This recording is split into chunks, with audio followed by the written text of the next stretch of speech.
This is Gabriel for Cage Side Press here with Mr. JW Kiser, who's going to be welcoming Jake Hager to the MMA world. You obviously know, hey, WWE guy, former pro wrestler. What are your thoughts on just the experience factor that's going to come into play when you fight him? Man, I think it's huge. Vegas has got me 25-1.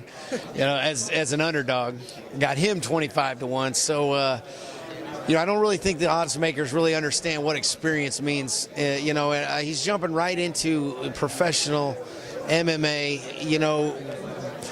He may be successful, but it's almost like going from high school football to the NFL, man. There's a speed of the game factor, I think, that you need to adjust to. Not just speed of the game, but, to get in a few tough amateur fights and then be able to learn how to battle your way through that is such a big factor, in my opinion, when it comes to MMA in general. You don't really understand what it's like in there. There's nothing you can do to train for that. I know he was a Division I All-American wrestler, and that's, commendable to say the least. But, this is a different world. It's different when you're getting punched in the face, You talked about the betting odds. Have you told anybody, like, hey, trust me, put that money down, I got you? I might have. If they can't believe in you like that, who can, right? Let's just say, Vegas, we're coming for you.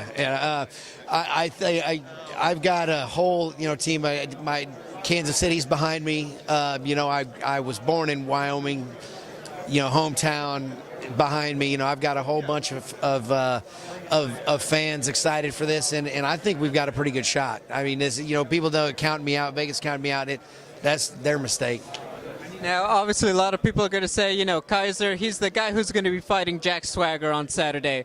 What is some stuff we don't know about you? How did you get first involved in mixed martial arts?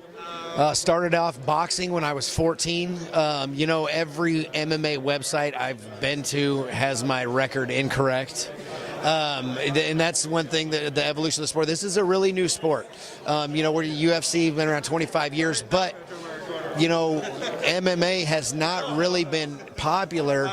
It didn't really hit heavy until, the early 2000s. And because of that, the sport is still evolving as far as the regulations go, the commission goes. My point is I have 18 unsanctioned fights. I was in an actual tag team MMA match. Yeah, you heard it, Swagger. I was in a tag team MMA match. And, I know that's crazy. Going back to the Wild West days is what we like to call them.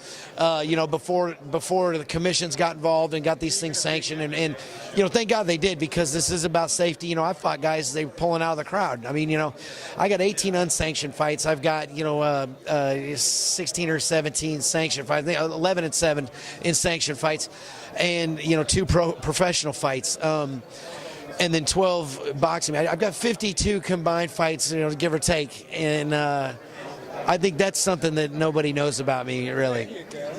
Well, that obviously is quite a lot to unpack. So, real quick, what is your official record then? Ooh. What should all the websites, SureDog, Tapology, what should they have as the numbers? It's tough because I fought one night. I fought 4 times in one night. Yes, I went all the way to the finish mark there, and this was tough man contest where it was just like the old UFC, where you fight till you lose. I would say probably somewhere along the lines of maybe 25 and 15 as an amateur. And then, obviously my pro record's on there, so 1-1 as a pro. All right. And then finally, what's your prediction? How do you see yourself getting that job done against Hager on Saturday night? There's a few. It's going to depend on a few things. We're going to get her done regardless. If he decides to stand and bang, he's going down in 30 seconds or less. If he gets a hold of me, which is his only chance, we've got to plan for that too. I think that it prolongs the inevitable. We're going to take him out in the first round. All right. Well, Mr. Kiser, we're looking forward to this one. Best of luck on Saturday night.